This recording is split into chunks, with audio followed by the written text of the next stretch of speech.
If you have been dealing with any kind of shoulder pain or injuries, maybe in the past or current, these exercises and stretches, hands down, will relieve you from a lot of pain, but also strengthen up your shoulders so that way you don't have any future injuries going forward. Now, before we go ahead and dive into these shoulder stretches and exercises, let me explain. I tore both my rotator cuffs way back in the day, and instead of going ahead and getting surgery, I decided to get physical therapy instead, and this is where I learned these shoulder exercises and stretches. Now, most of the time, shoulder injuries typically occur within the rotator cuff and then also the labrum. Now, I would say that if you're somebody that has a sedentary job, or you're constantly in front of a computer, and maybe that you're hunched over at that computer screen typing away at the computer, you're not strengthening up these muscles back here in your traps. And that's why some of these exercises that I'm going to go over is going to really help you put on some lean muscle tissue in the back, so that way it can strengthen up and take some of the pressure off the front of your shoulders. We also need to understand that your shoulders, it's very mobile, right? You're constantly moving around in all these different directions. So it's very easy to build up, let's say, inflammation, but also lactic acid. I personally recommend doing these stretches on a daily basis. Whether you're having pain or whether you're not, it's just a simple routine that can easily help you with more flexibility, but also prevents any future injuries from coming. And the best part is you can easily do these exercises and stretches right at home. You don't need a lot of space, and you surely do not need a lot of equipment at all.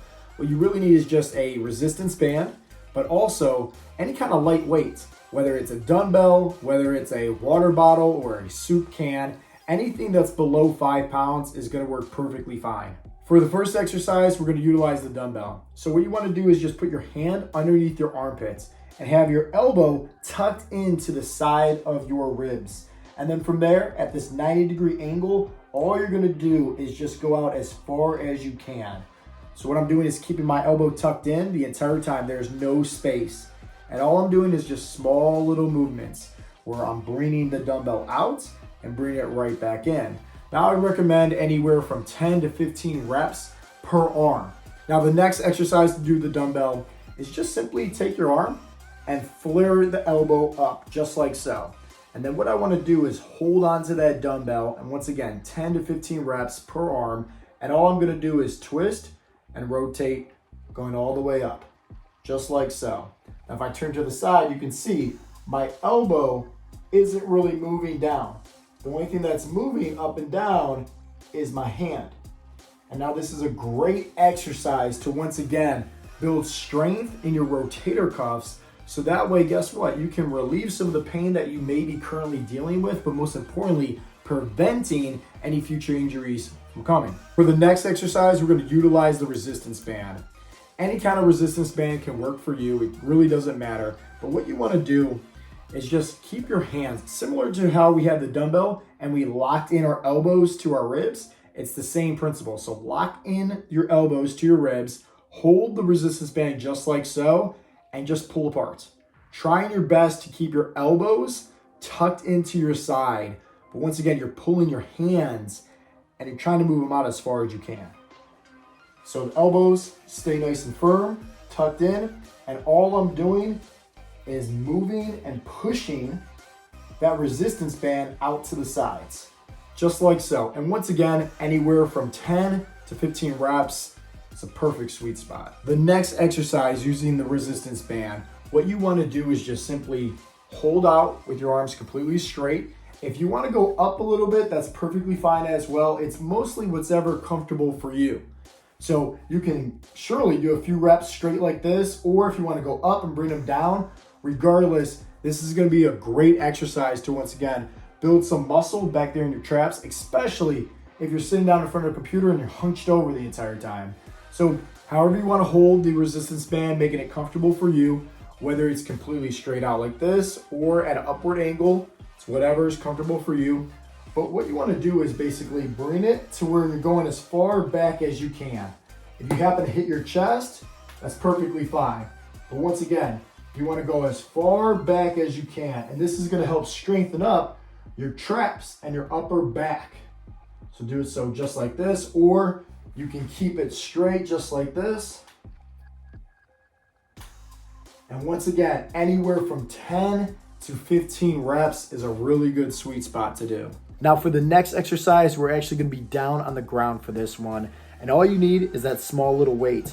And so what you wanna do is make sure that you are completely straight, right? In terms of just stretched out completely. Try your best to pinch your shoulder blades back for this, exercise. And then once again, keep your elbow tucked in. That's very key. It's keeping your elbow tucked into your ribs, the side basically. Grab onto that dumbbell, and then all you want to do is just go up. That's it. So it's the same rotation and the same movement that we were doing standing, but it's a little bit different because obviously doing it standing, you're kicking it out this way, as opposed to doing it laying down the ground, you're going up in this angle. And once again, this is a great exercise to really strengthen up your rotator cuffs. And I highly recommend doing anywhere from 10 to 15 reps on each side. So now that we're all finished up with the exercises, it's time to do our stretch. Now for the stretch, you need to be down on the ground. And once again, I highly recommend doing these exercises and this stretch on a daily basis. The exercises are great for strengthening up your rotator cuff and your labrum. And this stretch is great because, hey, let's face the facts here. If you sleep wrong or sleep on your arm or anything like that, you could be dealing with some lactic acid or some inflammation, right, going on inside the shoulder, or maybe you just, happen to injure it during a specific exercise. By doing this stretch on a daily basis, it's really going to help relieve any kind of lactic acid or inflammation within inside of the joints. So for the stretch, you want to make sure that you're stretched all the way out. And then what you want to do is basically keep your arm at a 90-degree angle, just like so. So it's not flared up here and it's not flared down here. And I'm taking that arm, and then here's the key. My other hand right here, I'm putting it right on top of my wrist. And what I'm doing is just slowly going down, and this is the stretch. Now, you might not be able to get down just like this at first, right? You might only get here, and that's perfectly fine. You're gonna feel where it's gonna be a really good deep stretch as far as you can. When you get to that point, what you wanna do is take a big deep breath in, breathe out, and on the way when you're breathing out, this is when you want to make sure that you're pushing down a little bit more. So let's say I'm stuck right here. I want to take a big deep breath in, breathe out, and as I'm breathing out, I'm pushing down a little bit more each and every time to really get that stretch in, to where eventually, you can have a perfect form to where your shoulder blades are pinched back on this stretch, your chest is puffed up, you're in a nice alignment, and hey, your shoulder, your arm is going all the way down. You're getting a really big, deep stretch here. What also helps is just, going backwards. Now, typically, if you go all the way back, hey, it's very easy to touch the ground on that side, right? You got a little bit more flexibility. But this right here, this is the key, is doing this stretch right here to, once again, helping out with just, any kind of lactic acid or inflammation build up within inside of your shoulder, relieving that pain, but also, once again, when your shoulder is stretched out properly, it's going to prevent any injuries from coming in the future. Go ahead and give these exercises and this stretch a try. If it was helpful and happened to relieve any of that pain, come right back to this video. Leave a comment down below, letting me know your feedback just so I can see that. And at the end of the day, once again, continue to do this on a daily basis to prevent any future injuries from coming to your shoulders.